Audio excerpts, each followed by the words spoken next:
बिस्मिल्लाहिर्रहमानिर्रहीम। अस्सलामु अलैकुम एवरीवन। मैं हूं आपका मेज़बान मोहम्मद उसामा खालिद।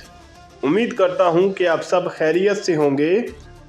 सलाहुद्दीन अय्यूबी सीरीज़ की एपिसोड नंबर 32 रिलीज़ हो चुकी है और उसके साथ ही एपिसोड नंबर 33 का एक सीन अपलोड हुआ है जिसको आज की वीडियो में हम डिस्कस करेंगे। लेकिन उससे पहले जो कमेंट्स मैंने रीड किए हैं ऑफिशियल चैनल पे कुदस फाती सलाहुद्दीन अय्यूबी के, उस पर मैं नज़र डालता चलूँ तो कुछ लोग ये कह रहे हैं कि अभी भी सलाहुद्दीन अय्यूबी जो है वो बहुत स्लोली चल रहा है और अब ये सीज़न मिस्र के अराउंड ही चलता रहेगा। तो मैं उनसे ये कहना चाहूँगा कि सलाहुद्दीन अय्यूबी जो है वो आसानी से मिस्र के सुल्तान नहीं बने थे और अमीर शिरकू ने 3 दफ़ा मिस्र को हासिल करने की कोशिश की थी और उसके बाद जाकर मिस्र को उन्होंने फातिमी सल्तनत से आज़ाद करवाया था और उनकी वफ़ात के बाद सलाहुद्दीन अय्यूबी मिस्र के सुल्तान बने थे। तो ये कोई ऐसी चीज़ नहीं है जो कि वो 5 एपिसोड में बड़ी आसानी से दिखा दें। तो हर चीज़ का एक तरीका होता है। अभी एक कोशिश हुई है, वो नाकाम होगी, फिर दूसरी कोशिश होगी, वो भी नाकाम होगी और उसके बाद तीसरी कोशिश में जाकर मिस्र जो है वो ज़ेंगी सल्तनत के कब्ज़े में आएगा और तब जाकर सलाहुद्दीन अय्यूबी कहीं मिस्र के सुल्तान बनेंगे, वो भी अमीर शिरकू की वफ़ात के बाद। अभी देखते हैं कि इस सीन में क्या चीज़ें दिखाई जा रही हैं। Bütün bu maceranın sonunda Lord Miles Mısır'daki tedbirsizliğinin bedelini canıyla ödedi maalesef. अब इस सीन में आप देख सकते हैं कि काउंट पेलियन जो है वो अमालरिक के सामने मौजूद है और अब वो इबिलिन के काउंट के तौर पर दिखाए जाएंगे। तो देखते हैं कि उनके हवाले से क्या चीज़ें इस सीरीज़ में दिखाई जाती हैं आगे चलकर। लेकिन उसके साथ साथ वो ये बात बोल रहे हैं कि इस तमाम कहानी के इख्तिताम पर लॉर्ड माइल्स ने अपनी लापरवाही के इंजाम पे अपनी जान गंवा दी। तो यहाँ पर वो अमालरिक को शायद वो सारा किस्सा बता रहे हैं जिसमें मिस्र जो है वो ज़ेंगी सल्तनत वालों ने हासिल किया पहली दफ़ा। Mısır bizim için çok önemli. तो जैसा कि यहाँ पर करार अमालरिक का डायलॉग सुनाई दे रहा है और वो भी ये बात बोल रहे हैं कि मिस्र हमारे लिए बहुत अहम है, क्योंकि अमालरिक भी जानते थे कि अगर मिस्र फतह हो गया यानी मिस्र को ज़ेंगी सल्तनत ने हासिल कर लिया तो इसके बाद इनका रुख जो है वो हमारी तरफ हो जाएगा, यानी कि वो कुदस की जानब रवाना हो जाएंगे। तो इसलिए अमालरिक भी चाहता था कि ज़ेंगी सल्तनत के बजाय वहाँ पर हमारा हुक्म यानी कि मिस्र में हमारा हुक्म कायम रहे। Bu yüzden oradaki deneyimlerini önemsiyorum Belyan. तो यहाँ पर अमालरिक जैसा कि उन्होंने पहले बात बोली कि मिस्र हमारे लिए बहुत अहम है और अब वो बेलियन को ये बात बोल रहे हैं कि इसी वजह से मैं आपके जो मिस्र के तजर्बे को काफ़ी इम्पोर्टेंस दे रहा हूँ, यानी कि वो तमाम चीज़ें मेरे लिए बहुत अहम है और ख़ास तौर पर जो उन्होंने वक्त सलाहुद्दीन अय्यूबी के साथ गुजारा है उसके हवाले से भी मालूमात हासिल करना अमालरिक के लिए काफ़ी अहम है। तो देखते हैं कि इससे आगे क्या बात बोली जाती है। Anladığım o ki Mısır'daki düğümü çözüp ipi Miles'in boğazına dolayan kişi Emir Selahaddin olmuş. अब इस सीन में अमालरिक जो है वो बेलियन को ये बात बोल रहे हैं कि आपकी बातों से मुझे ये समझ आई है कि अमीर सलाहुद्दीन ही थे जिन्होंने मिस्र में हमारे राब्ते को ख़त्म किया और लॉर्ड माइल्स के गले के इर्द अपना जो है वो फंदा लगाया, यानी कि लॉर्ड माइल्स को ख़त्म किया वहाँ पर मिस्र में और हमारा जो मिस्र के साथ ताल्लुक़ कायम होने वाला था, यानी कि हम जो अपने सिपाही वहाँ भेजने वाले थे उसको उन्होंने ख़त्म कर दिया। तो आगे देखते हैं कि वो क्या बात बोलते हैं। Onu yakından tanıman ve güvenini sağlaman ileride işimize yarayabilir.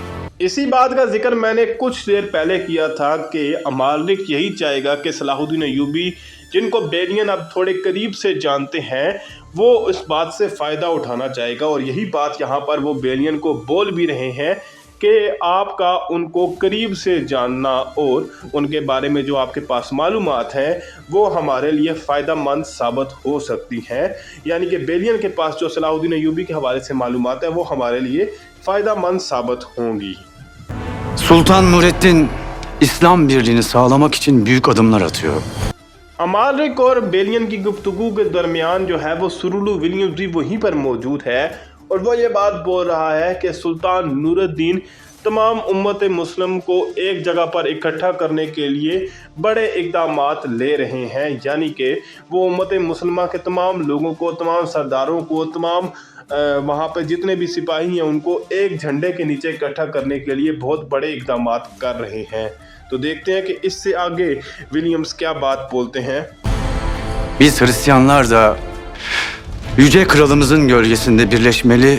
अब यहाँ पर विलियम्स अपनी बात को जारी रखते हुए ये बोल रहे हैं कि जैसे सुल्तान नूरुद्दीन मुसलमानों को इकट्ठा करने की कोशिश कर रहे हैं, वैसे ही हम भी ईसाई होने के नाते अमालिक यानी कि कराल अमालिक के साए के नीचे सब इकट्ठे होकर और क्या इकदाम करेंगे, इस हवाले से भी वो आगे बात करते हैं। तो देखते हैं कि इससे आगे विलियम्स क्या बात कहेंगे। Müslümanlara karşı birlikte hareket etmeliyiz. इस सीन में विलियम्स अपनी बात को मुकम्मल करते हुए ये बोल रहे हैं कि हमें भी ईसाई होने के नाते कराल अमालिक के साथ इकट्ठा होकर यानी कि तमाम ईसाइयों को इकट्ठा होकर मुसलमानों के ख़िलाफ़ मिलकर इकदाम करने चाहिए या इकदाम करना चाहिए। यानी कि यहाँ पर वो सलाहुद्दीन अय्यूबी और सुल्तान नूरुद्दीन की मिसाल देकर ईसाइयों को इकट्ठा करने की बात करते हुए नज़र आ रहे हैं। तो देखते हैं कि इससे आगे क्या बात बोली जाती है इस सीन में। William haklı. Mısır bu yüzden önemli. यहाँ पर कराल अमालिक यानी कि बादशाह अमालिक विलियम्स की बात से एग्री करते हुए ये बोल रहे हैं कि जो कुछ भी विलियम्स ने कहा है वो बिल्कुल ठीक है, यानी बिल्कुल ठीक बात की है इन्होंने। और इसी वजह से मिस्र हमारे लिए बहुत अहम है, क्योंकि मिस्र के ज़रिए हम मुसलमानों को एक होने से रोक सकते हैं। और अगर ज़ंगी सल्तनत के हाथों में मिस्र चला जाता है तो इसके बाद उस ताकत के ज़रिए से वो तमाम मुसलमानों को इकट्ठा कर सकते हैं। Zengilerin Kahire'de kuracağı hakimiyet, yeni hedeflerini Kudüs'e çevirmeleri demek. बादशाह अमालिक यहाँ पर अपनी बात को जारी रखते हुए ये बात बोल रहे हैं कि कायरा में यानी कि मिस्र में ज़ंगी सल्तनत का हुक्म जारी रखने का ये मतलब है कि उनका अगला हदफ कुदस होगा। यानी कि वहाँ पर अगर हम उनको मज़ीद हुकूमत करने देते हैं या सेटल होने की इजाज़त दे देते हैं तो इसका मतलब ये है कि हम उनको अगला हदफ कुदस दिखा रहे हैं। तो देखते हैं कि इससे आगे क्या बात होगी। Böldüğüm için özür dilerim kralım. जब अमालिक बेलियन और विलियम्स की बातचीत हो रही होगी तो तब ही गाय द लिजोनियन जो हैं वो यहाँ पर दाखिल होंगे और इनके बारे में भी वीडियो बना रहा हूँ। और ये भी काफ़ी अहम किरदार है और ये भी आगे चलकर कुदस की जो किंगडम है उसके बादशाह बनेंगे। और यहाँ पर वो ये बात बोल रहे हैं कि यहाँ पर आपको डिस्टर्ब करने के लिए या आपको तकलीफ़ देने के लिए मैं आपसे माजरत ख्वाह हूँ। Fakat bu müjdeli haberi bir an evvel paylaşmak isterim. Nedir o haber Lord Guy? Lord Guy यहाँ पर ये बात बोल रहे हैं कि मैंने आपको इस बातचीत के दरमियान डिस्टर्ब तो किया है, लेकिन ये अच्छी खबर या ये खुशखबरी मुझे जल्द अज जल्द आपको पहुँचानी थी। यानी कि मैं जल्द अज जल्द ये खबर आप तक पहुंचाना चाहता था। और उस पर अमालिक उनसे यही सवाल कर रहे हैं कि क्या है वो खबर जो आप मुझे पहुंचाना चाहते हैं। तो देखते हैं कि वो क्या बात बताते हैं उनको। Zengiler Mısır'dan kovulmuş. अब यहाँ पर गाय द लिजोनियन जो हैं वो बड़ी इम्पोर्टेंट बात बोल रहे हैं और वो यही बात कह रहे हैं कि जो ज़ंगी सल्तनत है या ज़ंगी सल्तनत के जो सिपाही या अमीर हैं जो मिस्र में मौजूद थे वो वहाँ से निकल चुके हैं। यानी कि मिस्र से उनको निकाल दिया जा चुका है, यानी कि वहाँ पर उनका हुक्म जो है वो ख़त्म हो चुका है। तो ये काफ़ी इम्पोर्टेंट ख़बर है अमालिक के लिए भी और जो मिस्र के वज़ीर शावर हैं उनके लिए भी।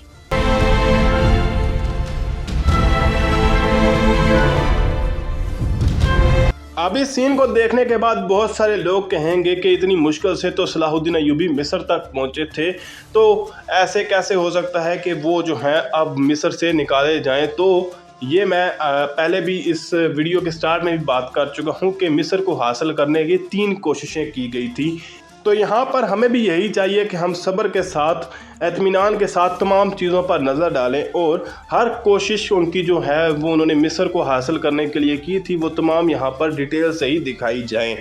तो देखते हैं कि मज़ीद क्या चीज़ें आने वाली किस में होंगी और ट्रेलर्स में क्या चीज़ दिखाई जाएगी। फ़िलवक़्त के लिए इतना ही। अगर आपको वीडियो अच्छी लगी तो वीडियो को लाइक लाजमी करिएगा, चैनल को सब्सक्राइब करें और बेल आइकन को प्रेस करें ताकि आपको तमाम नई वीडियोस की अपडेट्स मिलती रहें। मिलते हैं बहुत जल्द नई वीडियोस के साथ, नई अपडेट्स के साथ। इजाज़त दीजिए। अल्लाह हाफिज़।